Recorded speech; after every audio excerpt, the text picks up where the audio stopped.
nome é Wagner Romão, eu sou professor de Ciência Política na Unicamp e aqui a gente vai conversar um pouco sobre alguns conceitos, algumas ideias básicas sobre democracia. Você sabia que o voto é o primeiro passo de um processo muito mais profundo de participação política? O processo fundamental das democracias representativas é fazer com que países, cidades, estados, comunidades políticas com muita gente possam eleger representantes que tomem decisões por aqueles que os elegem, os representados.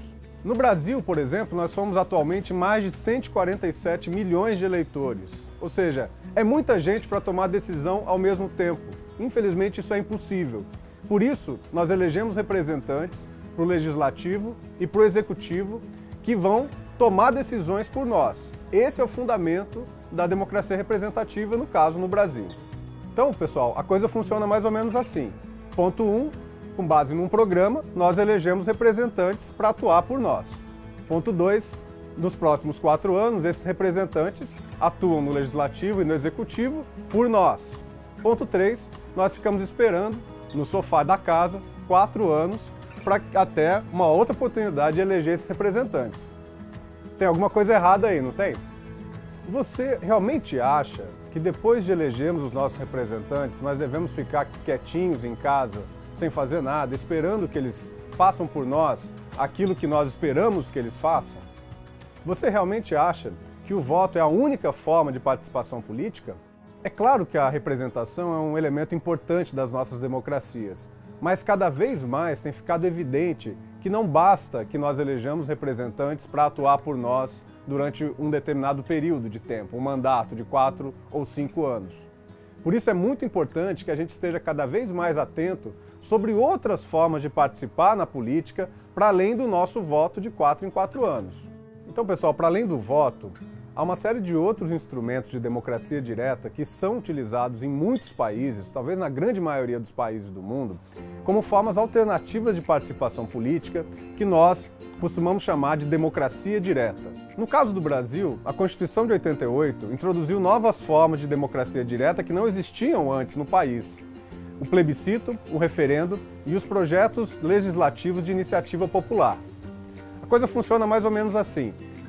Há uma decisão importante a ser tomada ou a ser referendada, daí o nome referendos, e há uma grande convocação do eleitorado para dizer sim ou não àquela proposta que está sendo colocada.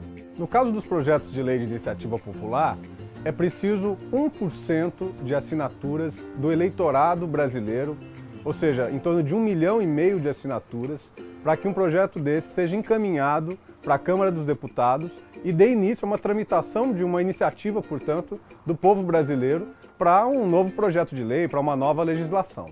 Infelizmente, no Brasil, esses mecanismos de democracia direta são muito pouco utilizados. No caso dos projetos de iniciativa popular, por exemplo, essas 1,5 milhão de assinaturas, elas apenas iniciam uma tramitação que acaba obedecendo todo o processo de tramitação de um projeto de lei comum na Câmara dos Deputados. Por isso seria muito importante que nós tivéssemos alternativas, que houvesse pelo menos uma tramitação um pouco mais rápida desses projetos de iniciativa popular na Câmara dos Deputados e no Senado.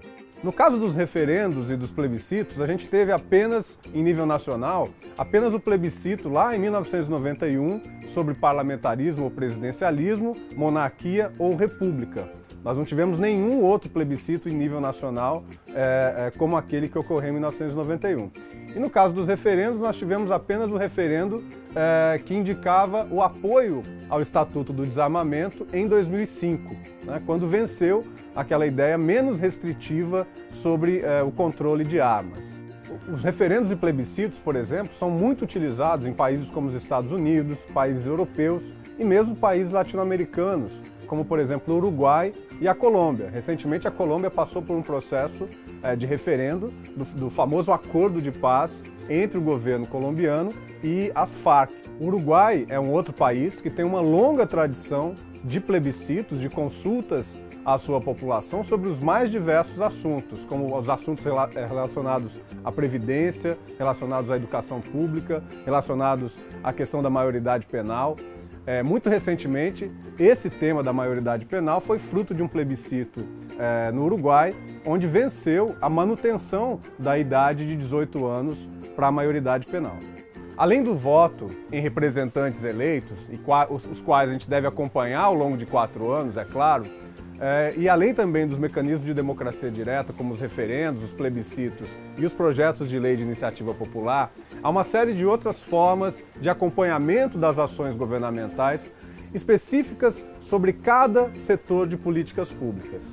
Vamos acompanhar nos próximos vídeos esse tipo de interlocução mais específica com cada setor de política pública.